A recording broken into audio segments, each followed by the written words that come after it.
मानव शरीर बना है 250 से भी ज्यादा प्रकार की कोशिकाओं से।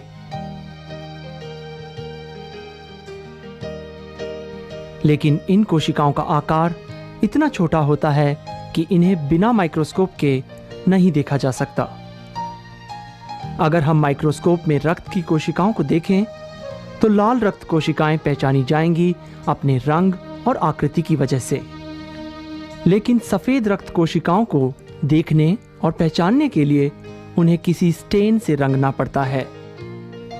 ऐसा ही एक आसान और कारगर तरीका जो प्रयोगशालाओं में आमतौर पर किया जाता है, उसमें जो स्टेन यानी रंजक प्रयोग में लाया जाता है उसका नाम है लिशमन स्टेन।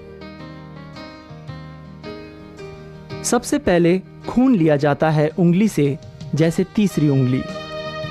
उंगली को कीटाणु रहित करने के लिए उसे स्पिरिट से भीगी रुई से साफ करते हैं। रक्त निकालने के लिए एक हाइपोडर्मिक सुई लेते हैं और जरूरी है कि यह कीटाणु रहित हो। और इस रक्त की बूंद को एक साफ कीटाणु रहित माइक्रोस्कोपिक स्लाइड पर लेते हैं। इसके बाद रक्त की बूंद को पूरी स्लाइड पर इस तरह फैलाने के लिए एक दूसरी साफ स्लाइड या फिर कवर स्लिप लेते हैं। अब इसे एक पेट्री डिश पर रखते हैं। ध्यान रहे, ऐसा करते समय इस स्लाइड पर उंगली के निशान ना लगने पाएं। अब इस पर लिशमन स्टेन डालते हैं।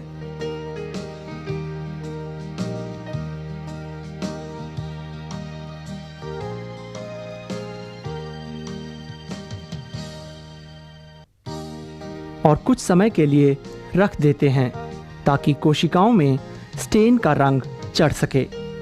और फिर कुछ समय बाद हम अल्कोहल जेल को स्लाइड पर डालते हैं ताकि स्लाइड पर से अतिरिक्त स्टेन निकल जाए।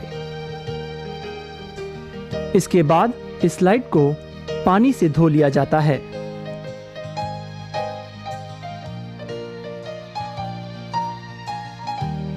इस प्रकार स्टेन्ड स्लाइड तैयार हो जाती है। अब हम इसे माइक्रोस्कोप में देख सकते हैं। स्लाइड में सफेद रक्त कोशिकाओं के अलग अलग प्रकार देख सकते हैं, जैसे ये है सबसे छोटा गोल गोल मोनोसाइट, और ये है बेसोफिल क्योंकि इसका साइटोप्लाज्म है नीले रंग का और इसका न्यूक्लियस एस की आकृति का होता है। और ये है इओसिनोफिल क्योंकि इसका साइटोप्लाज्म गहरा लाल और इसके न्यूक्लियस का आकार डंबल आकृति का होता है। और ये है न्यूट्रोफिल क्योंकि इसका साइटोप्लाज्म हल्का बैंगनी रंग का होता है। और ये है लिम्फोसाइट क्योंकि इसका साइटोप्लाज्म स्लेटी रंग का होता है और इसका न्यूक्लियस लाल होता है। ये सभी हमारे शरीर के रक्षक योद्धा हैं, और अगर कोई कीटाणु जैसे बैक्टीरिया या वायरस इन्फेक्शन के दौरान हमारे शरीर पर हमला करते हैं, तब ये उनसे लड़ते हैं और हमारी रक्षा करते हैं।